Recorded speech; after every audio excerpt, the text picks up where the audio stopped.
E se não se inscrever, vai tomar umas flechadas do Daryl, sacou? Versão dublada.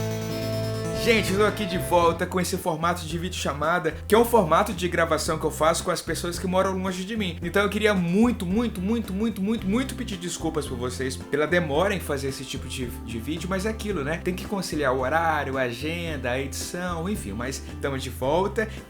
Eu tenho uma coisa muito importante pra falar pra vocês. Agora em 2020, o canal Versão Dublada precisa da sua inscrição. Inscreva-se no canal Versão Dublada, deixa um like aqui embaixo que é importante. Quando você deixa um like, o vídeo é promovido para as outras pessoas que não receberam a notificação. Então, se inscreve no canal, siga as redes sociais, tá aparecendo aqui agora, e vamos que vamos. É isso, gente. E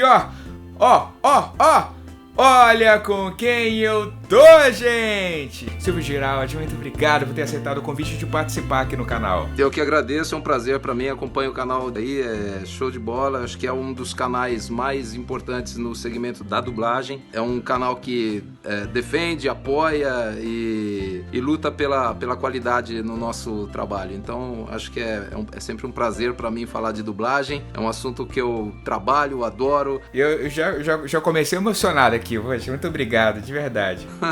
Legal, é um prazer, viu, Igor? É um prazer, cara. Alô? Max, o que você tá fazendo aí?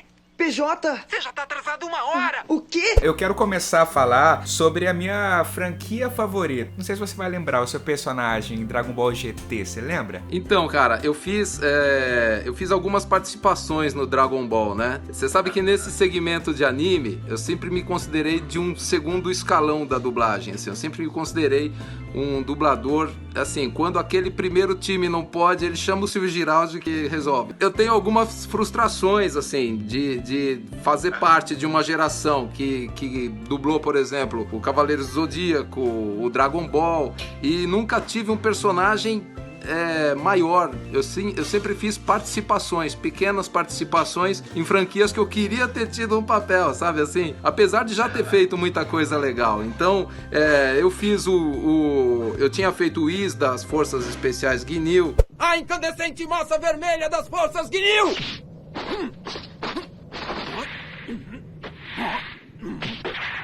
Isso! Tinha feito o Chapna, tinha feito o General Blue, mas assim, foram passagens curtas, né? Se você for pensar no tamanho, na dimensão da série, né? Fiz o Gil que é aquele robozinho fantástico, foi um presente pra mim, do Wagner Fagundes que me escalou, inclusive. Tinha feito, não sei se você se lembra, eu tinha feito inclusive uma das primeiras aparições do Gohan, quando ele aparece adulto numa visão, numa imagem do futuro, e eu tava até animado, mas aí quando veio, virou o Wagner Fagundes mesmo. Depois ele me deu o presente que foi o Gil, que, cara, não tinha boca pra sincronizar, era só uma luzinha ali piscando e a gente falar Gil.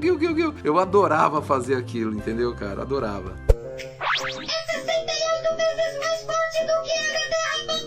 Eu tenho feito alguns novos animes que estão por aí, que um deles é o Ajin, que está no Netflix, o Sword Guy, com a direção da Úrsula, que já havia me dirigido também no Full Metal Alchemist. Tive o prazer e a honra de ser convidado para dirigir na Alamo, bem naquela época do Animax, onde eu dublei alguns animes legais também e dirigi alguns também lá. Eu vou me entregar aqui, mas eu sou do tempo do Super Dynamo, eu sou do tempo do Fantomas. Então esses caras eram os meus heróis, eram os caras que eu fazia bonequinho de massinha deles, sabe? Época dos primeiros filmes do Ultraman. Eu lembro que a primeira vez que apareceu o Ultraman na televisão, eu saí correndo, porque eu fiquei com medo dos monstros. Você vê como eu era pequeno. Eu fui me esconder na cozinha. Eu não vou ter clemência com você. Vou multiplicar 10 vezes o sofrimento que Vishnu está passando e fazê-lo sentir fundo na própria carne. Saindo um pouco do universo dos animes, indo para localização de jogos, né? Nesse assunto tão falado ultimamente, né? Eu, inclusive, eu defendo a dublagem, não só na questão dos games, que eu acho que é até mais importante do que nos filmes, mas eu defendo a dublagem como um todo. Eu penso assim, cara, eu tô falando de uma forma geral, tá bom? Quando você produz um conteúdo, um vídeo, o diretor que produz aquilo, ele pensa no olhar do espectador, ele pensa na condução daquela imagem. Então, quando você olha para a tela e você tem uma mancha que pega 25% daquilo que ele pensou para o público enxergar. Então eu acho que você está roubando o foco, você está tirando o olhar que o diretor da obra pensou para você. Isso envolve game, isso envolve cinema. Então eu acho assim, se você domina o idioma original, beleza, sou a favor, prefiro. E o game, cara, você precisa ter uma atenção. Toda hora, toda imagem, você vai ter uma coisa ali, um desafio, uma coisa para você achar, um componente para você pegar, para você somar. Aí você tem que ficar de olho na legenda. E eu acho que isso tira o foco mesmo de atenção do jogo. Então, a localização bem feita, na verdade, é quando você acaba de jogar ou você acaba de assistir um filme e você diz assim: cara, que game legal, que da hora, ou que filme bacana, porque você não percebe a dublagem. Tá. Olha, tenho que perguntar. Eu ouvi umas coisas sobre você. É um dos jogos mais aguardados dessa geração, né? Que é o nosso querido Death Stranding. Eu já dublei atores importantes. Eu já dublei o Ethan Hawke, já dublei o Clint Barton, já dublei Johnny Depp, já dublei Owen Wilson, James Franco, Matt Damon. Sempre naquela história. Quem dubla? Não, chama o Silvio. Entendeu? Então, eu não posso dizer que esses caras são meus bonecos, mas, cara, os caras que dublam eles dublam tanto que, uma hora vai sobrar pra gente fazer alguma coisinha. Então, eu sou fã desses caras também, adoro todos eles, sabe? O Norman Reedus é um cara que eu fui escalado pra fazer o Norman Reedus quando ele era só mais um participante de uma série que estava começando até então, uma série sobre zumbis. Uma série... a gente já viu tanto filme de zumbi, a gente achava que ia ser uma coisa mais ou menos trash, a gente não tinha dimensão do que ia ser o The Walking Dead. Então, e eu fui, desde a primeira temporada, eu fiquei a cargo da direção de dublagem também e fiz o Norman. Tanto é que a voz dele depois, no decorrer da série, ele foi ficando mais sinistro, ele foi ficando mais soturno, ele foi diminuindo, baixando o tom da voz, falando mais assim. Então, eu fui junto. O Norman Reedus, ele acho que é 3 anos mais novo que eu. E todo mundo fala assim, você copia o estilo do Norman? Eu falei, não senhor. Eu falei, eu tenho foto aqui pra provar que eu já usava esse cabelão e esse bigodinho aqui há 15 anos atrás, entendeu? Então, se alguém me copia, é ele. Mas eu consegui uns esquilos, uma dúzia. Vai ter que dar. Isso é uma ladainha que você fala para suas ovelhas, para seguirem você. Essa história dos games, pra gente rola, a nossa hora é mais cara, então rola um cachê melhor para fazer games, até porque o desgaste também chega a ser maior também. Mas isso começou lá atrás, quando a Maximal me convidou para fazer Quantum Break. E também começou, olha só, eu vou contar essa história, é engraçado, eu acho que eu não falei isso ainda em nenhuma entrevista. É o seguinte, vocês se lembram que eu dublei O Senhor dos Anéis. Eu fiz o Billy Boyd, que era um dos hobbits, né? Aí o outro hobbit era o Marcelo Campos, a gente tinha o Frodo, que era o Wagner Fagundes, e o Sam, que era o Wendell. Quando eles me chamaram para fazer uma participação no X-Men, porque eles falaram assim, olha, é aquele ator que você dublou no Senhor dos Anéis, então você vem fazer. Quando eu fui fazer, não era o Billy Boyd, era o ator que o Marcelinho Campos tinha dublado. Mas era uma participação no X-Men, cara, e eu falei assim, show de bola, vou fazer, pra mim é uma honra. Então, aí eu fiz eu dublei o cara do Marcelinho, falei, mas avisei os caras, eu falei assim, olha, acho que houve um engano, vocês me chamaram pra fazer, mas não foi esse que eu dublei no Senhor dos Anéis, foi o Billy Boyd. Eu falei, esse daí foi o Marcelo Campos. E o Marcelo Campos tem uma agenda cheia, é um cara importante que trabalha muito também, então, eles falaram, não, então vamos fazer com você mesmo, não tem problema. Falei, beleza. E o pessoal do Quantum Break tinha escalado o Marcelo Campos para fazer o protagonista do Quantum Break. E o outro cara que fazia o Quantum Break com ele era o mesmo ator que ele havia dublado no Senhor dos Anéis e que eu havia dublado no X-Men. Então, os caras falaram assim, bom, já que você tá fazendo o protagonista aqui, eu vou chamar o Silvio para dublar o ator que você fazia no Senhor dos Anéis. E aí começou o meu contato com a Maximal. Então, partiu de um engano, que na verdade eu acho que nada nessa vida acontece por engano, né?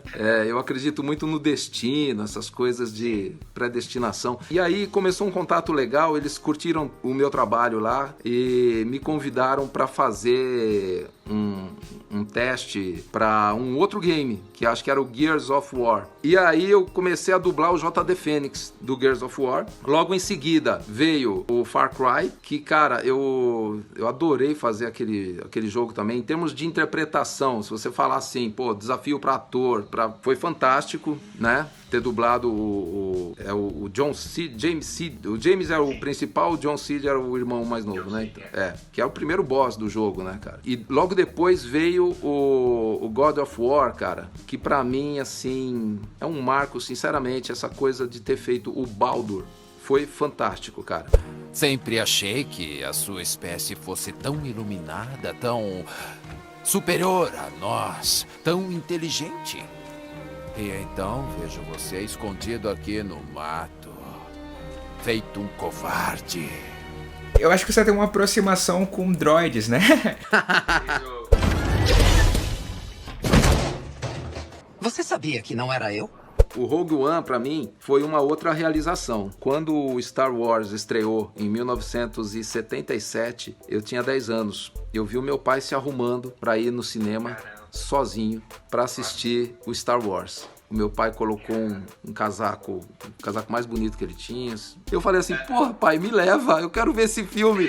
Falou, não, a censura não é pra você, esse filme aqui é 12 anos, você tem 10. O fato é que eu fiquei com essa frustração, eu não pude ver esse filme. Eu falei, caraca, o Star Wars, aí... Você sabe quando que eu fui ter oportunidade de ver esse filme no cinema? Porque depois eu sei que ele foi pra televisão e tudo. É quando minha esposa tava grávida, eles reprisaram a trilogia da década de 70, né? E que começou na década de 70. Eles reprisaram no cinema no ano 2001, 2002. E aí eu falei, puta, vamos ver Star Wars no cinema, cara. Quando tá no meio do filme, a minha mulher começa a ter contrações. Sério? Ela começou a ter contrações. Eu falei assim pra ela, amor, ó, o médico disse que é só quando for de 5 em 5 minutos. Então dá um tempo aí, vamos ver se rola. Eu preciso ver esse filme. E aí ela começou, aí dali meia hora veio outra contração. Dali 15 minutos veio outra contração. Eu falei assim, puta, eu não vou conseguir ver o filme até o fim, cara. E aí, no final, as contrações se espaçaram novamente e eu consegui terminar de ver o filme. Quando me chamaram, pra fazer o teste do Rogue One, e sempre que aparece um teste, eu me empenho pra caramba pra fazer, assim, pra tentar pegar todos os detalhes, todas as nuances. Então, graças a Deus rolou e foi uma realização. Mas já me bateram aí um bizu aí, o Serginho Cantu, que dirigiu a série, me bateu aí que eles vão vir com uma série aí que vai ter o K2SO sensacional no elenco e provavelmente eles vão manter as vozes, né? E, ironicamente, o fato de ter dublado o K2SO pode me impedir de dublar um outro cara que eu adoro, que eu amo e que estava anunciado para participar de uma franquia do Star Wars, que é o Matt Smith. Eu dublei ele no Doctor Who. No fundo, as coisas que nem você falou lá atrás sobre o lance, né, de predestinado, o lance de destino, querendo ou não, apesar de ser um spin-off e pra mim tá lá no top 5, talvez até no top 3, os melhores filmes de Star Wars pra mim, apesar de ser um spin-off, eu gosto muito da história, mas querendo ou não, ele vem antes do episódio 4, né, que foi o filme onde você não conseguiu ver, ou você viu anos depois, né, então tá ali, né, você, se não fosse o Rogue One, não teria o filme que você ficou sem ver, entendeu a ligação? Importante? O que quer dizer com importante? 6 bilhões de pessoas vivem aqui, isso é importante? Aqui tem uma pergunta melhor. Esse mundo é uma ameaça para os Atraxi? Foi o 11º doutor, na verdade, né? Eu dublei 2 temporadas, mas hierarquicamente, assim, ele foi o 11º. Ele marcou, eu vou dizer assim, nós tivemos, obviamente, vários doutores, né, ao longo da série. Tem a receita dessa série, assim como a receita do The Walking Dead, eu acho ótima, porque o ator ficou chato, o personagem ficou chato, o ator tem um puta compromisso, vai ganhar mais dinheiro, o zumbi vai lá e come ele. No caso do Doctor Who, ele tem a cada 2 temporadas ou uma temporada, ele troca de pele, e aí ele vira outro, é o próprio personagem na pele de outro cara.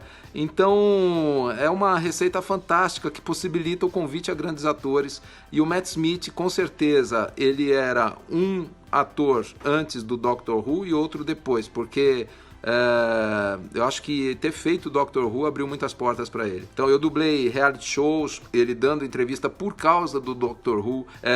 Eu dublei outros filmes dele por ter feito Doctor Who. O Doctor Who em si, ele fez de uma maneira tão generosa, porque quando você pega um trabalho de uma generosidade tão grande quanto foi a do Matt Smith no Doctor Who, você precisa estar à altura dela. Em diversos episódios eu me emocionei. Só de lembrar, tô me emocionando de novo. Mas assim, eu me emocionei assim a ponto de ter que parar, sabe? Enxugar as lágrimas e continuar trabalhando, sabe? Então, foi fantástico. Eu fico muito feliz em saber essas histórias. Porque você falou no início, você acompanha o canal, então você sabe o quão é importante e o quanto que eu defendo esse trabalho, essa profissão, né, da dublagem. Porque o dublador, ele é anônimo, né? E eu acho que ele nunca vai deixar de ser anônimo, porque a partir do momento que ele perde esse valor, ele passa, ele vai do personagem. Quem tem que se destacar é aquilo que tá na tela. O seu trabalho de ator é aquilo que você faz ali para compor aquela alma daquele personagem, e quando isso é feito de uma maneira neutra, é aí onde nós temos grandes trabalhos, né? Trabalhos memoráveis, que você assiste aquilo que você fez questão de colocar lá na tela para você assistir. Te agradecer também por ter vindo aqui no canal, de ter parado o seu tempo, de ter parado a sua tarde para conversar aqui. Eu sei que você poderia estar fazendo um monte de outras coisas, mas a partir do momento que você para conversar aqui, para falar um pouco sobre a dublagem, eu sei que tem muita coisa ainda pra gente falar. Eu queria muito do fundo do meu coração te agradecer mesmo por você estar aqui agora no Versão Dublada. Eu que agradeço, para mim é uma honra. Sempre que quiser falar sobre isso, sempre que, enfim, eu tô sempre disponível, porque é um assunto que faz parte já da minha história, da minha vida. Tenho milhões de argumentos para defender a dublagem, então pode estar em contato que a gente vai estar sempre à disposição aí. Vamos se inscrever aqui no Versão Dublada, entendeu? Isso, gente. É um canal sensacional, ó. E se não se inscrever, vai tomar umas flechadas do Daryl, sacou? É isso aí. Obrigado, Silvio. Obrigado, gente, por ter assistido o vídeo até aqui. Versão Dublada. Fui!